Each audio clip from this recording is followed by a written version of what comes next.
সচিবালয়ে আগুনের ঘটনায় স্বরাষ্ট্র সচিবকে প্রধান করে আরেকটি উচ্চ পর্যায়ের কমিটি করেছে সরকার।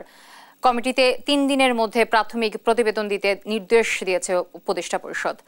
এ নিয়ে বিস্তারিত জানবো সহকর্মী জান্নাতুল মোহনার কাছ থেকে। আমার সাথে স্টুডিওতে এই মুহূর্তে আমার সহকর্মী জান্নাতুল মোহনা আছেন, আমি যুক্ত হচ্ছি। মোহনা, কেমন আছেন? জি, ভালো আছি। মোহনা, আপনার প্রতিবেদনটি দেখছিলাম এবং আজকে যদি বলি যে টক অফ দ্য কান্ট্রি, সচিবালয়ে আগুন লাগা খুব স্পর্শকাতর একটা জায়গা যদি বলি, তো এরই মধ্যে আসলে সচিবালয়ে অগ্নিকাণ্ডের ঘটনায় বেশ কয়েকটি কমিটিও গঠন করা হয়েছে আমরা যতটুকু জানতে পেরেছি। এই কমিটিগুলো আসলে কিভাবে সমন্বয় করা হবে বা কিভাবে আসলে কাজ শুরু করবে, আপনি কি কোনো তথ্য পেয়েছেন কিনা বা এ নিয়ে আপনার কাছে কি তথ্য আছে আমাদের দর্শককে যদি বলতেন। যদি আপনাকে বলতে চাই যে কটি কমিটি গঠন করা হয়েছে, তার মধ্যে একটি প্রথম যে কমিটিটি গঠন করা হয় তা এই ৭ নং ভবনে সম্পূর্ণ অগ্নিকাণ্ডের কারণ বা পেছনে কোনো সংযোগ আছে কিনা বা নাশকতা কিনা সেই জন্য কিন্তু একটি কমিটি গঠন করা হয়েছে, 7 সদস্য বিশিষ্ট একটি কমিটি। আর এর পরে যে দুটি কমিটি গঠন করা হয়েছে, একটি হচ্ছে শ্রম ও কর্মসংস্থান মন্ত্রণালয় থেকে, যারা ওই মন্ত্রণালয়ের কি কি ক্ষতি হয়েছে বা কোন কোন নথি হারিয়ে গেছে বা ক্ষতির পরিমাণ নির্ধারণ করবে এবং এই অগ্নিসংযোগ লাগার কারণ পেছনেও তারা খাটিয়ে দেখবে। এবং আরেকটি হচ্ছে পল্লী উন্নয়ন সমবায় যে দপ্তর, সেখান থেকেও একটি কমিটি গঠন করে, এটাও ঠিক ক্ষতি কতটুকু বা ক্ষতির পরিমাণ নিরূপণ করার জন্য কিন্তু এই কমিটিগুলো গঠন করা হয়েছে। তো এই কমিটি যেগুলো হচ্ছে নিজস্ব মন্ত্রণালয় থেকে তৈরি, সেগুলো মন্ত্রণালয়ের ক্ষয়ক্ষতি খতিয়ে দেখবে। আর যেটি হচ্ছে যে প্রথম যে কমিটি, অর্থাৎ সেটি সর্বোপরি পুরো ঘটনাটাকে তদন্ত করবে। আর একটু আগে তো আপনি দেখলেন যে উপদেষ্টা পরিষদ থেকে আরেকটি কমিটি ঠিক করে দেওয়া হয়েছে, যারা 3 দিনের মধ্যে প্রাথমিক তদন্ত জমা দিবে। তো তারা নিজেরাই হচ্ছিল সর্বমিলিয়ে সবাইকে সহযোগিতা করে এই কমিটিগুলো পরিচালনা করবেন। এর মধ্যে আমরা জানতে পেরেছি কিন্তু যে 5টি গুরুত্বপূর্ণ মন্ত্রণালয়ের নথি সব পুড়ে ছাই হয়ে গেছে। তো সেই দপ্তরগুলো আসলে এখন কিভাবে কাজ শুরু করবে এবং নথি উদ্ধারের বিষয়ে বা কোনো উদ্যোগ নেওয়া হয়েছে কিনা এই বিষয়ে যদি অলরেডি আমরা দেখেছি আজকে সারাদিনই কিন্তু অবশিষ্ট যে নথিপত্র ছিল, সেই অবশিষ্ট নথিপত্র ফায়ার সার্ভিসের যারা কর্মী আছেন তারা উদ্ধার কাজে ছিলেন, সারাদিনই ছিলেন। ওখানে যা যা উদ্ধার হয়েছে তা অন্যান্য মন্ত্রণালয় কিংবা দপ্তরে স্থানান্তর করা হয়েছে। সেই সাথে যা হারিয়ে গেছে তা তো আর পাওয়া যাবে না। তবে এক্ষেত্রে আমাদের বিষয়টি মাথায় রাখতে হবে যে অনলাইনে ডাটাবেসে যে নথিগুলো রয়েছে সেগুলো কিন্তু পরবর্তীতে কাজে লাগবে।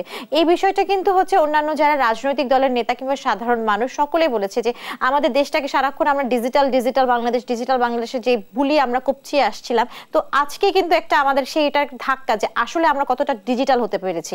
যে নথিগুলো আমরা দেখতে পেয়েছি যেগুলো পুড়ে গেছে, সেই নথিগুলোতে যদি ডিজিটাল ভার্সন না থাকে বা ডিজিটালাইজ বা অনলাইনে এগুলোকে কপি করে না রাখা হয়, তাহলে কিন্তু আর কখনো সেই নথিগুলো ফিরে পাওয়া যাবে না এবং রাষ্ট্রের গুরুত্বপূর্ণ তথ্য কিন্তু হারিয়ে যাবে। তো এই ক্ষেত্রে আমার মনে হয় যে এখান থেকে সরকার শিক্ষা নিতে পারে এবং অতি সত্বর যে যত কিছু হোক না কেন সব অনলাইনে ডেটাবেস আকারে রাখার একটি পদক্ষেপ নিতে পারে, বা যত কাগজপত্র সাইন থেকে শুরু করে সবকিছু অনলাইনের মাধ্যমে ট্রান্সফার কিংবা পরিচালনা করার কাজেও তারা। কিন্তু এই যে এই বিষয়টি এত সুরক্ষিত ভবনে বা এইরকম একটা বলয়ের জায়গা যেখানে আসলে সাংবাদিকরাও ঢুকতে পারে না, সেখানে আসলে এইরকম গুরুত্বপূর্ণ ভবনে আগুন লাগার বিষয়ে আসলে কিভাবে ঘটলো? এটা কি নিছক দুর্ঘটনা নাকি পরিকল্পিত?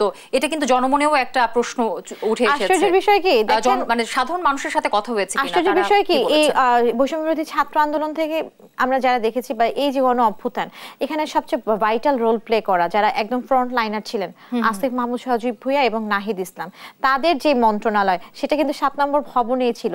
এবং স্থানীয় সরকার এবং পল্লী উন্নয়ন এবং সড়ক যে গুরুত্বপূর্ণ মন্ত্রণালয়, যেখান থেকে বড় বড় প্রজেক্ট আমরা জানি যে বিভিন্ন প্রকল্প অনুমোদন করা হয়। তো এখানে আসিফ মাহমুদ সজীব ভুঁইয়া কিন্তু নিজেই বলে দিয়েছেন, তার কাছে স্ট্যাটাসে বলে দিয়েছেন তার কাছে কিছু গুরুত্বপূর্ণ প্রমাণ সহ নথিপত্র ছিল।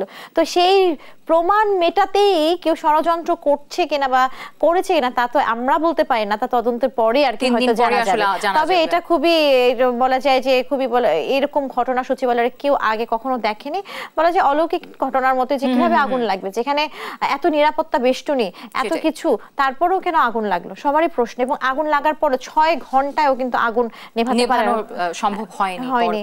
সেই জন্য এটা দেখা যাচ্ছে যে সবারই প্রশ্ন, জনমনেরও প্রশ্ন। এখন দেখা যাক যে তদন্ত কমিটি কিভাবে রিপোর্ট দেয়। আমাদের দেশে তো একটা তদন্ত কমিটি গঠন করলে সেটা থেকে ফলাফল পেতে পেতে বছরের পর বছর সময় লেগে যায়। আমাদের প্রত্যাশা থাকবে আসলে 3 দিনের মধ্যেই হয়তো তদন্ত কমিটি তাদের একদম সুষ্ঠু তদন্ত করে আসলে সেই ফলাফল আমাদেরকে জানাবেন। ধন্যবাদ জান্নাতুল মোহনা আমাদের সাথে যুক্ত হওয়ার জন্য। দর্শক, আমাদের সহকর্মী জান্নাতুল মোহনা আমার সাথে যুক্ত ছিলেন।